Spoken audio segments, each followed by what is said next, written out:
ഞാൻ ഒന്ന് ഉറക്കത്ത് എണീറ്റ് വരുമ്പോൾ തന്നെ പുറത്തേക്ക് ഇറങ്ങിയത് അച്ഛൻ മീൻ വാങ്ങിച്ചു വരുന്നതാണ് കണ്ടത്. എന്നാൽ ശരി, ഇന്നത്തെ കണ്ടിട്ട് മീൻകറി തന്നെ ആക്കുമെന്ന് ഞാൻ വിചാരിച്ചു. അപ്പോൾ പ്രത്യേകിച്ച് നമ്മൾ ഇൻഗ്രീഡിയൻസ് ഒന്നും കാര്യമൊന്നും പറയാനില്ല, കാണുമ്പോൾ തന്നെ നമുക്ക് മനസ്സിലാവും. എന്നാലും ഒരു എന്തെങ്കിലുമൊക്കെ പറയാൻ വേണ്ടേ, അതുകൊണ്ട് പറയുന്നുണ്ട് കേട്ടോ. കുറച്ച് എണ്ണ ഒഴിച്ചിട്ടുണ്ട്. എണ്ണ ഒഴിച്ചതിന് ശേഷം ആവശ്യത്തിന് ഉലുവ ഇട്ടിട്ടുണ്ട്. നമ്മൾ ഉലുവ ഇട്ടതിന് ശേഷം കുറച്ച് വെളുത്തുള്ളി, പച്ചമുളക്, ഇഞ്ചി, ഇതൊക്കെ നീളത്തിനായിരിക്കണം കേട്ടോ. പിന്നെ കുറച്ച് ആവശ്യത്തിന് സവോളയും കൂടി ഇട്ടിട്ടുണ്ട്.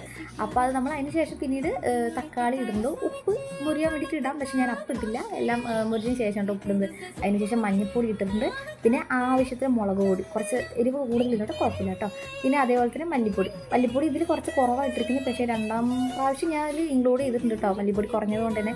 അപ്പോൾ അത് വറുത്തിരിക്കുന്ന ടൈമിൽ തന്നെ കുറച്ച് കരിഞ്ഞൊക്കെ കിട്ടി കേട്ടോ. പക്ഷേ കുഴപ്പമില്ല, നമ്മൾ പുളിവെള്ളം വെച്ചിട്ട് ഒന്ന് ഗ്രേവി ഒന്ന് തിക്നെസ് കിട്ടാൻ വേണ്ടിയിട്ട് കുറച്ച് പുളിവെള്ളം ഒഴിച്ചു കേട്ടോ. അതിനുശേഷം നമ്മൾ രണ്ടാം പാൽ ഒഴിക്കുമല്ലോ, അതേപോലെ തന്നെ നമ്മൾ കുറച്ചുകൂടി പുളിവെള്ളം ഒഴിച്ചിട്ടുണ്ട് കേട്ടോ. പിന്നെ മെയിനായിട്ട് നമ്മൾ ഇവിടെ പാലക്കാട് സ്റ്റൈൽ ഉണ്ടാക്കുന്നത്, ഇവിടെ കുടംപുളി അങ്ങനത്തെ ഒന്നുമില്ല കേട്ടോ, നമുക്ക് തനി വാളംപുളിയാണ് കേട്ടോ നമ്മുടെ കറി പറയുന്നത്. അപ്പോൾ ആയിക്കോട്ടെ. പിന്നീട് അത് നല്ലോണം ഒന്ന് കുറച്ച് നമ്മൾ ഒഴിച്ചിട്ടുണ്ടായിരുന്നു പുളിവെള്ളം. അപ്പോൾ അതുകൊണ്ട് തന്നെ നമ്മൾ രണ്ടാം പ്രാവശ്യം കൂടി ഒന്ന് ഒഴിച്ചിട്ടുണ്ടായിരുന്നു കേട്ടോ. പിന്നീട് വന്നിട്ട് അത് നല്ലോണം തിളച്ച് നല്ല കുമ്മളൊക്കെ പൊട്ടി വരുന്ന സമയത്ത് നമ്മുടെ മീനയിൽ നമ്മൾ ഇട്ടിട്ടുണ്ട് കേട്ടോ. മീൻ ഇട്ടതിന് ശേഷം അത് നല്ലോണം ഒന്ന് വെന്ത് കിട്ടും. നമ്മൾ പ്രത്യേകിച്ച് ഇൻഗ്രീഡിയൻസ് സിമ്പിളായിട്ടുള്ളൊരു കറിയാണ് കേട്ടോ. അപ്പോൾ അതൊന്ന് സെറ്റാക്കി കിട്ടിയിട്ടുണ്ട്. അപ്പോൾ നമ്മുടെ മീൻ കറി ആയിട്ടുണ്ട്. അതിന് ശേഷം ലാസ്റ്റ് 2 കറിവേപ്പില ഇട്ടിട്ടുണ്ട്.